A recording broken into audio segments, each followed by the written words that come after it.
fait, je suis arrivé dans le projet très simplement, c'est Jacques Glénat qui m'a dit au cours d'un repas, il fait j'ai les droits Disney pour faire du livre. Est-ce que tu viens faire un Mickey chez nous et tout? Et moi j'avais pas le temps, j'ai dit non, je dois faire un Spirou, je suis en plan avec eux. Et là il m'a caressé dans le sens du poil, il m'a dit mais t'as pas un personnage préféré chez Disney et tout? Alors moi j'ai dit c'était Fantomial, c'était Donald en super-héros quoi, toujours ma culture super-héros. Et puis il m'a dit oh ce serait tellement formidable, et donc là je pouvais pas dire non quoi. Donc je suis retourné chez moi et j'ai commencé à essayer de trouver mon Fantomiald. Je voulais le dessiner de tête et avec mon style, et puis en fait j'ai pas réussi quoi. Donc Donald j'ai demandé à plein d'autres dessinateurs. Donald c'est ultra compliqué à dessiner en fait, il faut vraiment soit le décalquer, mais c'est l'enfer quoi.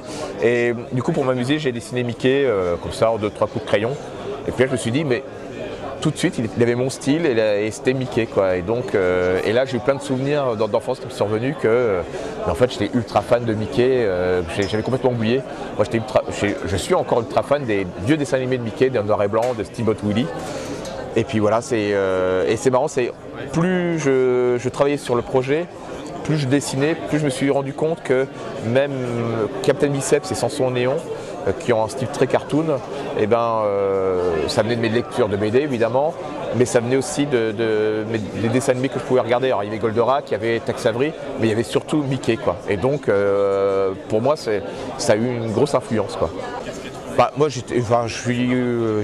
en DVD j'ai quasiment tous les Disney classiques, parce que aussi maintenant j'ai des enfants, mais voilà j'étais fan des grands dessins animés quoi, et puis aussi des petites séries. Donc moi c'était pas Disney, le journal de Mickey qui m'a marqué quoi.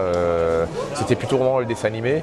Et ce qui est marrant aussi, c'est encore un souvenir qui me suis revenu aussi après en pleine tronche, c'était que le premier personnage que j'ai copié, c'était Mickey en fait, j'avais 5 ans, et après j'ai copié Tintin, Astérix, mais le premier que j'ai tout copié, c'était vraiment Mickey, qui était tout simple, avec 3 ronds et 2 points, et quand t'es gamin, t'es ultra fier de dire je sais dessiner Mickey quoi. Et donc pareil, c'est peut-être un plaisir enfantin de dire t'as commencé à dessiner Mickey sur mes pages et tout. Je vais me dire mais ça y est, je l'ai en main, il est à moi quoi, c'est mon personnage quoi. Quand j'ai voulu commencer mon Mickey, déjà je voulais faire Mickey en Mad Max. Il avait une moto, machin, j'avais carte blanche, donc je suis parti sur tout et n'importe quoi. Et c'est après que je me suis dit, tiens, les souvenirs, c'était les dessins animés. Donc j'ai dit, je vais faire des dessins animés en BD, quoi. Donc je vais faire un truc que je fais d'habitude sur Captain Biceps ou Samson Néon, c'était du cartoon, quoi. Donc j'allais faire Mickey, et je me suis dit, tiens, Mickey, c'est les États-Unis, c'est l'Amérique. Donc je vais prendre les grandes périodes des États-Unis. Donc je me suis fait toute une liste. Et il y avait le crack de 1929, la prohibition et tout. Et puis je me suis dit, tiens, je vais prendre surtout les périodes qui n'ont pas été utilisées par Disney. Donc il y avait l'esclavage, la Première Guerre mondiale. Et puis j'ai ajouté évidemment La Ruée vers l'or et puis La course aux étoiles. Quand j'ai commencé à écrire tout ce qui était mes histoires, c'était des petites histoires. Je voulais faire des petites histoires car c'est plus simple à faire, parce que si tu fais une grande histoire et qui change d'époque ou qui change de lieu, il faut tout de suite dessiner Mickey qui prend le train et qui met un chapeau de cow-boy. Voilà. Alors que là, avec les petites histoires, tu mets Mickey avec un chapeau de cow-boy sur un cheval, c'est bon, on sait qu'il est ça va être un western quoi. Mais sauf qu'en tant que lecteur, moi ça me saoule un peu les petites histoires, et il me faut quelque chose avec du contenu quoi.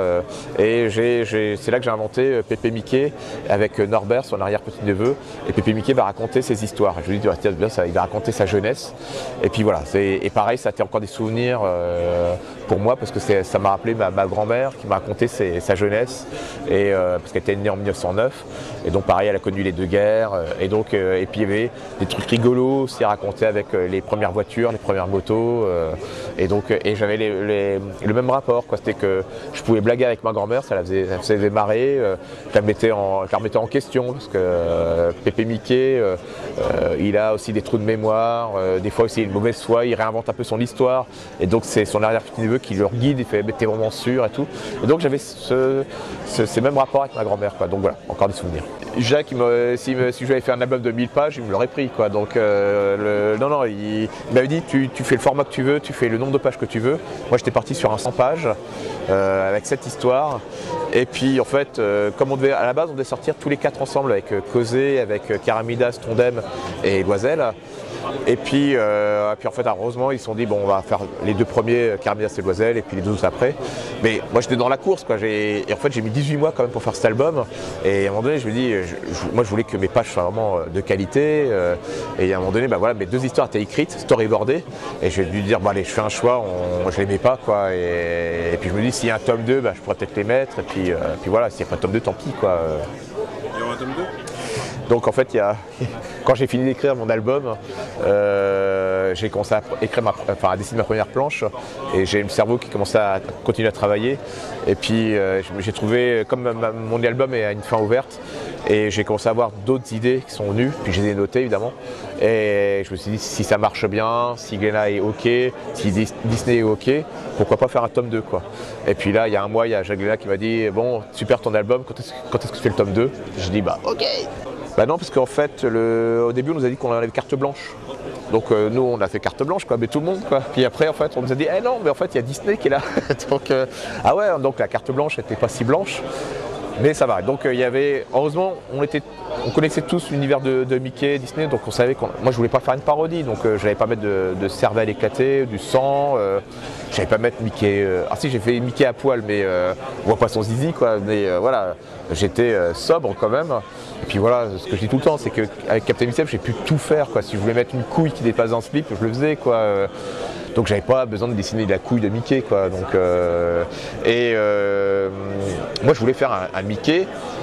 Que les enfants puissent lire, quoi. C'était et puis voilà, que les enfants qui lisent le journal de Mickey, bah, ils disent, bah, c'est à peu près le même Mickey, quoi. Et que les collectionneurs de Mickey, bah, ils disent, ça reste du Mickey respectueux, quoi. Et puis voilà, les Disney se sont rendus compte qu'on était des amoureux du personnage. Moi, je suis tombé en amour, mais rien qu'en le dessinant, quoi, que j'avais pas avant. J'adorais, mais là, j'étais amoureux de Mickey. Et même, j'ai toujours dit, c'est que j'ai effacé le nom de Disney sur le Mickey de mon cerveau. Et pour moi, c'était ma création, quoi, Mickey, quoi. Donc, et puis après, bon, on me dit que bah non, ça t'appartient pas, c'est Disney. Et donc voilà, il y a eu des choses comme le cigare de Patibulaire. Bah, ça c'était censuré, quoi. Mais je l'ai censuré sur une histoire, mais sur une autre, quand Mickey est cowboy. Bah, le cigare était très important. Et donc Disney a quand même dit, ok, tu gardes le cigare. Donc même s'il y avait un cahier des charges et tout, ils arrivent quand même à être souples, quand même. Voilà, tout ça parce que je pense qu'ils ont vu qu'on était amoureux du personnage, quoi. Donc, et je pense que les prochains auteurs qui vont prendre la suite, c'est plus simple pour eux parce que là, on est arrivé et on a marqué notre territoire et puis c'est bon, quoi. Mais voilà, ils sont super agréables. Voilà, il y a eu quelques petits dialogues, pardon, quelques dialogues à changer. Genre, on n'a pas le droit de dire coup de pied aux fesses. On a le droit de le dessiner, mais on n'a pas le droit de le dire, quoi. Mais voilà, c'était pas si gênant que ça, quoi. Tout le temps, en fait, j'ai l'impression que l'album que je suis en train de faire, c'est toujours le meilleur, quoi, le plus beau, le mieux écrit. Mais voilà, je me donne tout le temps à fond mais comme tous les dessinateurs, je pense, ou les scénaristes, on se donne tout le temps à fond sur notre boulot, quoi. Et puis, pardon, bah voilà, j'apprends de mes erreurs aussi, quoi. Puis quand je dessine, je me dis, c'est le meilleur dessin du monde, quoi. Et puis le lendemain, c'est juste le meilleur dessin de France, quoi. Et puis quand j'ai l'album, je fais bon, c'est nul. Et voilà. Et donc là, Mickey, j'ai quand même 18 mois pour le faire. Pareil, quand j'ai créé, quand le premier dessin que j'ai fait de Mickey, je me suis dit super, il est nickel, c'est un Mickey à la sauce Thébault, donc je peux y aller. Et en fait, quand j'ai commencé la première planche, je me suis dit mon Mickey, je le tiens pas du tout, donc j'ai dû réapprendre à le dessiner pendant 2 mois. J'ai dessiné du Mickey, quoi, sur du post-it, sur des feuilles volantes. C'était assez laborieux, alors que c'est juste 3 ronds et 2 points. Et je l'ai trouvé. Et après, je me suis dit, bon, maintenant, il faut que j'apprenne à dessiner Patibulaire. Et là, c'était comme ça tout le temps. Et après, c'était Minnie. Et après, c'était les chaussures qu'elle n'allait pas. C'était Dingo, c'était l'enfer. Évidemment, Donald, il fallait que je le fasse. Mais alors, là, j'avais. Et donc, j'ai réussi à trouver des vieux Donald, quoi. J'ai pas pris les Donald les plus récents, quoi. Et voilà, avec un long bec et tout. Et ça m'allait. Mais sinon, je pouvais pas dessiner le Donald, quoi. Pour moi, c'était impossible, quoi. Donc,